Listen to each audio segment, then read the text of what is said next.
Canvas পেন্টিংটা করেছিলাম ঘোড়ার, তো সেটা ফুল ডিটেলস আমি ভিডিওর মধ্যে দেখাতে চলেছি, তো স্কিপ না করে কন্টেন্ট দেখতে থাকো। ব্যবহার করছি অ্যাক্রিলিক কালার, এটা অ্যাক্রিলিক কালার ব্যবহার করছি। তো ব্রাউন কালারটা প্রথমে একটা পাতলা করে নিয়ে পুরো বেসটাকে চাপিয়ে দিয়েছিলাম, তারপর আমি ঘোড়াগুলো পেন্টিং করতে স্টার্ট করেছি। পুরো রেডি হয়ে গেছে এবং আমি এই ক্যানভাস পেন্টিংটা স্টার্ট করব।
দেখতে পাচ্ছ 2 নাম্বার ব্রাশ দিয়ে প্রথমে সাইডে লাইনটা টেনে নিয়েছি, তারপর আমি বড় ব্রাশ করে পুরো মেকআপ করে দেবো।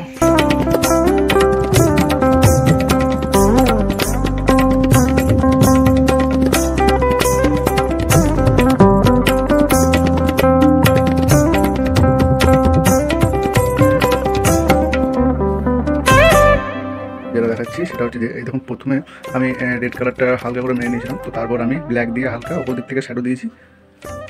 তো আমি জাস্ট উপরের পোর্শনটা হয়েছে, এখন নিচের পোর্শনটা একটু বাকি আছে। উপরের পোর্শনটা সেম যেরকম আমি সরু ব্রাশ দিয়ে প্রথম আউটলাইনটা টেনে নিয়েছিলাম, তো সেম নিচের পোর্শনটা প্রথম টেনে নেবো, তারপর আমি বড় ব্রাশ করে নিচের পোর্শনটাও উপরের পোর্শনটার মতো স্টেপ বাই স্টেপ আমি কমপ্লিট করবো।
পেন্টিংয়ের সাইডটা কালার করা খুবই দরকার, কারণ আমরা যখন সাইড থেকে ক্যানভাসটা দেখি তখন আমরা পুরো সাদা অংশটা দেখতে পাই, তার জন্য সাইডটা কালার করা অবশ্যই দরকার।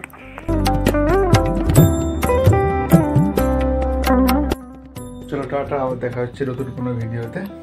এই ঘোড়া ক্যানভাস পেন্টিংটা তোমাদের কেমন লেগেছে অবশ্যই জানাতে ভুলবেন না। তোমাদের যদি পেন্টিংটা ভালো লেগে থাকে তো চ্যানেলটিকে অবশ্যই সাবস্ক্রাইব করবে, কারণ নতুন নতুন আরও পেন্টিং আসতে চলেছে, তো তোমরা ওগুলো প্রচণ্ড মিস করবে না দেখলে, তার জন্য সাবস্ক্রাইবটা